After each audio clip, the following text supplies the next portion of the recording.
Slip it, slip it, slip it. नमस्कार दोस्तों, कैसे हैं आप सब लोग। जैसा कि आपको पता है कि नई education policy, national education policy को लागू कर दिया गया है। मोदी गवर्नमेंट ने इसको मंजूरी दे दी है। अभी मजा आएगा ना भिड़ो। और मोदी जी ने बहुत ही स्मार्ट गेम खेला है। सारे विपक्ष को राम मंदिर और राफेल के मुद्दे पे इल्झा के पीछे चुपके से नेशनल एजुकेशन पॉलिसी को लागू कर दिया। इस सज्जन को क्या तकलीफ है भाई? क्या तकलीफ है इनको? इस एजुकेशन पॉलिसी, जो लास्ट एजुकेशन पॉलिसी हमारी थी 1986 में आई थी, जिसको 1990 राजीव गांधी जी के टाइम पे, जिसको 1992 में पीवी नरसिम्हा राव जी ने थोड़ा सा मॉडिफाई किया था। ओवरऑल सेम ही थी। उससे पहले 1968 में इंदिरा गांधी के टाइम में एजुकेशन पॉलिसी बनी थी। तो आप कह सकते हैं 34 साल बाद, जहाँ पे 5 साल में सरकार और 1 साल में सिलेबस बदल जाता है, वहाँ हम 34 साल पुराने एजुकेशन पॉलिसी पे पढ़ाई कर रहे थे। लेकिन अब ऐसा नहीं है, अब उसको चेंज कर दिया गया और इसमें काफ़ी मेजर चेंजेस किए गए हैं। काफ़ी फ्यूचरिस्टिक सोच के साथ इसको न्यू एजुकेशन पॉलिसी को लाया गया है। इसमें जो मेजर पॉइंट्स हैं वो मैं आपको बताऊंगा। ऐसा मान के चलिए ये बहुत बड़ी पॉलिसी है, तो मैं सारी पॉलिसी आपको नहीं बताने वाला हूँ। सिर्फ छोटे छोटे पॉइंट, जो मेन पॉइंट्स हैं वो मैं आपको एक्सप्लेन करूँगा। तो नेशनल एजुकेशन पॉलिसी जो बनाई गई है, उस कमेटी में 9 मेंबर थे, जिसकी अध्यक्षता कर रहे थे फॉर्मर इसरो चीफ के कस्तूरी रंगम।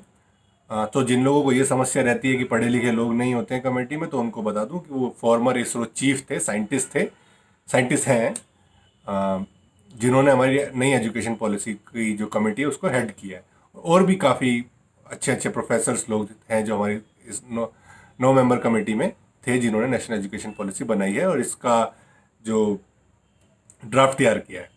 और जो मेजर चेंज इसमें किया गया है वो ये है कि ministry of human resource development, MHRD जो थी, उसको नाम चेंज करके मिनिस्ट्री ऑफ एजुकेशन कर दिया गया, जो कि प्रकाश जावड़ेकर के अंडर आती है।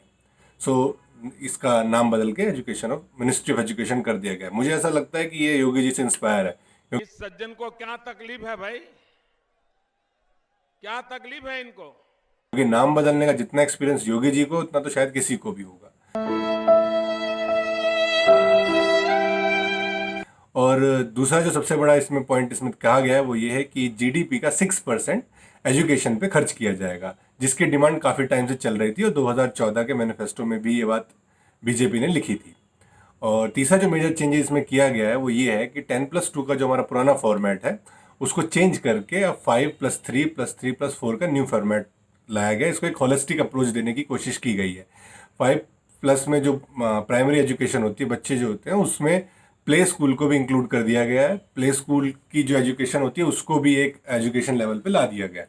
सो वहाँ उसमें भी बच्चों को, जो प्ले स्कूल में जो बच्चे एजुकेशन ले रहे हैं, वो भी अब एक एजुकेशन का ही आपका हिस्सा होगा। इस पॉलिसी को काफ़ी होलिस्टिक अप्रोच देने की कोशिश की गई है कि इसमें काफ़ी जितना हो सके ग्लोबल स्टैंडर्ड पे लाने की कोशिश की गई है।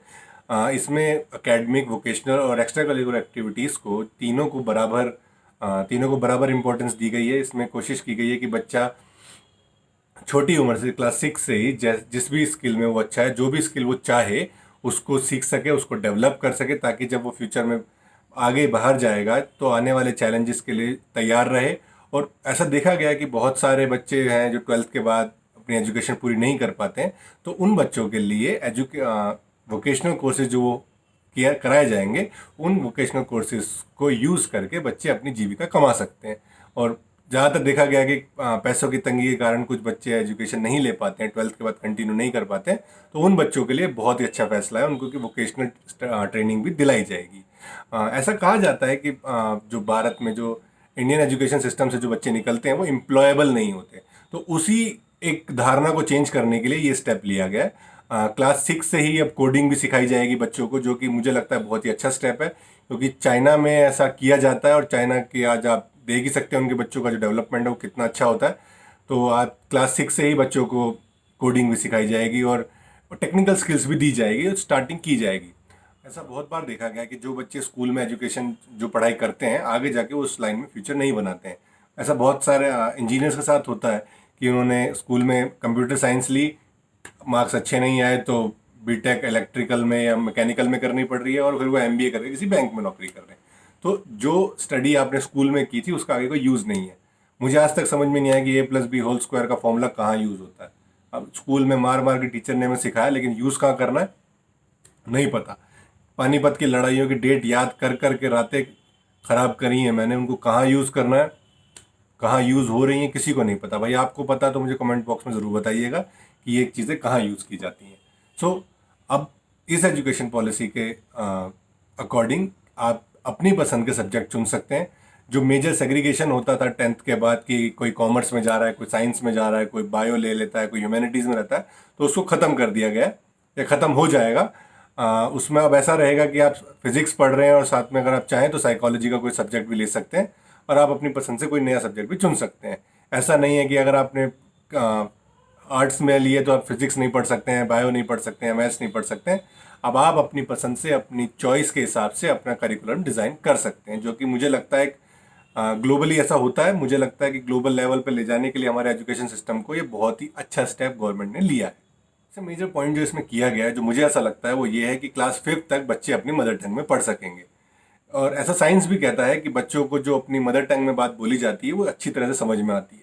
आप देखिए जर्मनी, जापान, कोरिया टेक्नोलॉजी के जायंट्स हैं, लेकिन यहाँ पे इंग्लिश में नहीं पढ़ाया जाता है। यहाँ पे जो लैंग्वेज दी जाती है, जो टेक्निकल स्किल्स उनको दी जाती हैं बच्चों को, उनकी अपनी ही नेटिव लैंग्वेज में दी जाती है। लेकिन हमारे यहाँ पे A for Apple, B for boy के पीछे ही पड़े रहते हैं। और इंग्लिश के ऊपर जो डिपेंडेंसी हम लोगों की कर दी गई है, वो आने वाले टाइम में मुझे ऐसा लगता है कि वो ठीक नहीं है।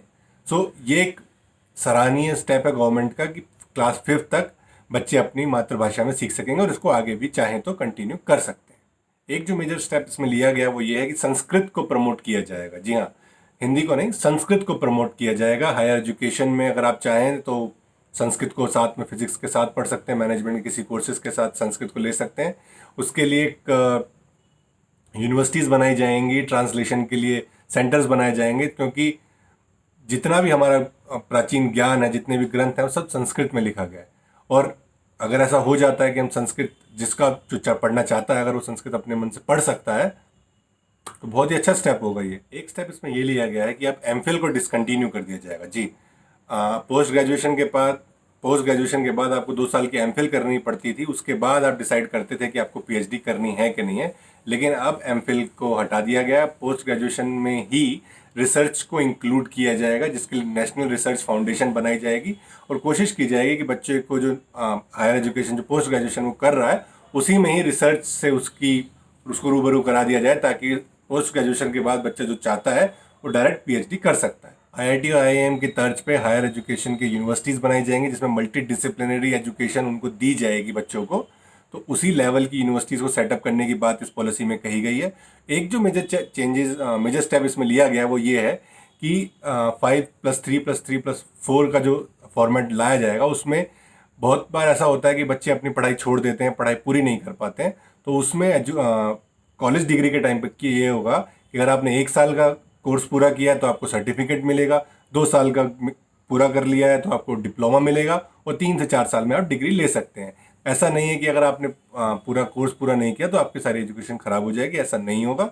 सो ये उन बच्चों के लिए बहुत अच्छा स्टेप है जो बच्चे किसी कारणवश अपनी एजुकेशन पूरी नहीं कर पाते हैं। बीजेपी ने भी 2014 के मैनिफेस्टो में ये बात कही थी कि वो नेशनल एजुकेशन पॉलिसी को लाएंगे, और आपको तो पता ही है, जो मैं बोलता हूँ वो मैं करता हूँ, पर हाँ, जो मैं नहीं बोलता हूँ वो मैं डेफिनेटली करता हूँ। इस नेशनल एजुकेशन पॉलिसी को काफ़ी लोगों ने प्रेज भी किया है, जैसे कि शशि थरूर जी, कांग्रेस के शशि थरूर, उन्होंने भी काफ़ी अच्छा बताया। हमारे नोबेल प्राइज़ विनर जो हैं कैलाश सत्यार्थी, उन्होंने भी काफ़ी अच्छा बताया। और मेरा भी ऐसा मानना है कि ये जो पॉलिसी है काफ़ी दूरदृष्टि से बनाई गई है, काफ़ी फ्यूचरिस्टिक अप्रोच के साथ इसको बनाया गया है। लेकिन ऐसा नहीं है कि ये बिल्कुल बहुत ही परफेक्ट एजुकेशन पॉलिसी है, नहीं, इसमें भी चैलेंजेस हैं। सबसे बड़ा चैलेंजेस है इम्प्लीमेंटेशन का, क्योंकि गवर्नमेंट जो पॉलिसी बनाती है वो कागज़ पे तो बहुत अच्छी होती है, लेकिन सारी प्रॉब्लम उसको इम्प्लीमेंट करने में आती है। और जैसा कि आपको पता ही है कि एजुकेशन में 6% ऑफ द जीडीपी की बात काफ़ी टाइम से चल रही है, लेकिन ऐसा हुआ नहीं था। आपको पता होगा पिछले कुछ टाइम पहले एक फेक न्यूज़ भी पैडल हुई थी कि गवर्नमेंट ने 3000 करोड़ का बजट कट कर दिया एजुकेशन इंस्टीट्यूट्स का, लेकिन जो कि फेक न्यूज़ थी। और ऐसा अभी होगा, क्योंकि विरोध करने वाले तो विरोध करेंगे ही। और जैसा कि आपको पता है कि इम्प्लीमेंटेशन के टाइम में सारे चैलेंजेस को फेस करने पड़ेंगे, क्योंकि बहुत सी ऐसे स्टेप्स हैं, जैसे कि हायर एजुकेशन सेटअप करना, उसमें पैसे लगेंगे। और गवर्नमेंट ने फॉरेन यूनिवर्सिटीज़ को भी इसमें आने के लिए इंक्लूड किया गया है कि फॉरेन यूनिवर्सिटी चाहें तो इंडिया में आके अपना ऑफिस को अपना सेंटर खोल सकते हैं, अपने कॉलेजेस की ब्रांचेस खोल सकते हैं, और इंडियन यूनिवर्सिटीज़ को भी प्रमोट किया जाएगा, उनको बढ़ावा दिया जाएगा कि वो भी चाहें तो बाहर जाके अपने सेंटर खोल सकती हैं। और अब आगे आने वाले टाइम में ये देखना होगा कि जो गवर्नमेंट ने ये पॉलिसी बनाई है क्या वो उसको इतनी ही अच्छी तरीके से इम्प्लीमेंट कर पाती है या नहीं कर पाती है। अगर ऐसा हो पाया, अगर गवर्नमेंट ने, मैं कहता हूँ अगर गवर्नमेंट ने इसका 80% भी इम्प्लीमेंट कर दिया अच्छे तरीके से, तो ये हमारी एजुकेशन पॉलिसी को बिल्कुल बदल के रख देगा। और जो हम हमेशा से, काफ़ी लोग आपने देखा होंगे हमेशा से कहते आते हैं कि भारत का एजुकेशन सिस्टम जो है वो पुराना हो चुका है, ख़राब हो चुका है, ये उस दिशा में, उसको सुधारने की दिशा में बहुत ही मेजर स्टेप होगा। और मेरा ऐसा मानना है कि करंट गवर्नमेंट इसको चेंज कर सकती है। आपका क्या मानना है मुझे कमेंट बॉक्स में ज़रूर बताइएगा।